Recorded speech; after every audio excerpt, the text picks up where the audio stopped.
Perkenalkan, saya Istamria Tamba dengan NIM 210306064 dari kelas PTNA. Nah, dalam video ini saya akan menjelaskan tentang proses terbentuknya telur, sintesis yolk, sintesis albumen, dan sintesis kerabang telur.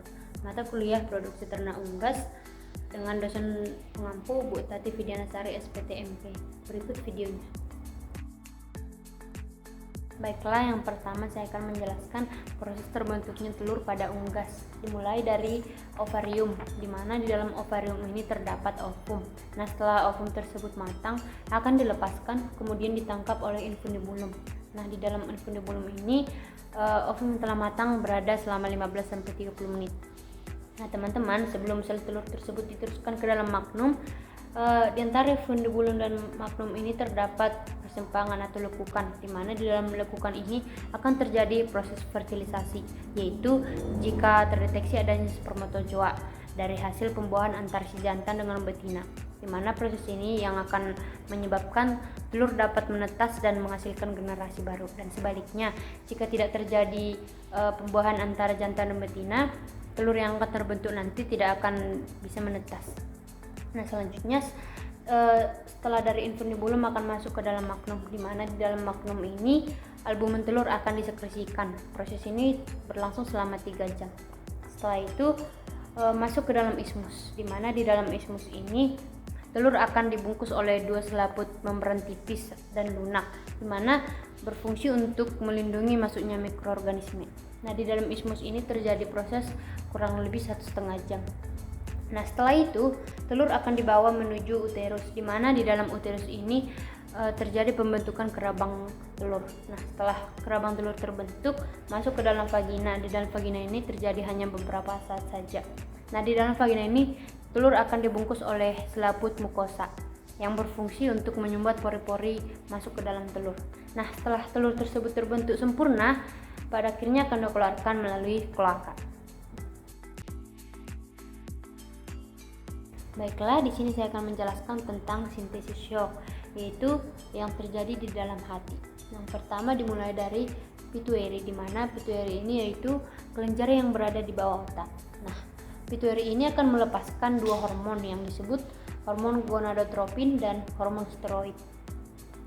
Nah, selanjutnya hormon ini akan memerintahkan komponennya yaitu estrogen melakukan sintesis protein di dalam hati, tepatnya di dalam nukleus. Nah, setelah terjadi sintesis protein akan dibawa ke dalam yolk granula melalui proses phytologenin, ya, atau proses pembentukan komponen-komponen yolk, di mana proses ini menghasilkan 2 protein yang disebut dengan lipofitin dan fosfilin. Nah, selain phytologenin ini terdapat juga beta lipoprotein yang masuk menuju yolk granula. Nah, ini juga disebut dengan folikel, di mana folikel ini terbagi atas 3 bagian. Yang pertama ada theca layer atau lapisan terluar, lalu ada granula layer atau lapisan tengah, dan ada oosit atau lapisan terdalam. Selanjutnya saya akan menjelaskan tentang sintesis albumen, di mana sintesis albumen ini dimulai dari molekul estrogen, yaitu yang larut di dalam lemak. Nah, molekul estrogen ini akan diikat oleh reseptor estrogen atau disebut juga estrogilin pertama. Nah, setelah itu akan membentuk reseptor estrogenta aktif, di mana setelah reseptor estrogenta ini aktif akan menghasilkan estrogilin 2 atau disebut juga dengan 5S. Nah, setelah 5S ini terbentuk, kemudian akan masuk ke dalam nukleus. Nah, setelah masuk ke dalam nukleus, estrogilin 2 ini juga akan berinteraksi dengan kromosom, di mana setelah itu akan membentuk gen yang dinamakan dengan gen mRNA. Setelah gen mRNA terbentuk, akan dibawa masuk menuju ribosom dan akan dan akan terjadi laktasi protein yang lebih spesifik yang dinamakan dengan asam amino. Yang terakhir yaitu sintesis kerabang telur. Nah, sintesis kerabang telur ini akan terjadi jika adanya Ca positif atau kalsium pada plasma darah. Nah, ada juga ion lainnya seperti HCO3 negatif, ada CO2 dan H2O. Nah, di dalam sintesis kerabang telur ini juga terdapat proses metabolisme, tepatnya di dalam mukosa sel kelenjar kerabang, di mana proses metabolisme ini akan menghasilkan CO2 ditambah H2O menghasilkan H2CO3, di mana H2CO3 ini akan dirombak oleh enzim yang dinamakan dengan enzim karbonik anidrase dan menghasilkan HCO3 negatif atau ion bikarbonat.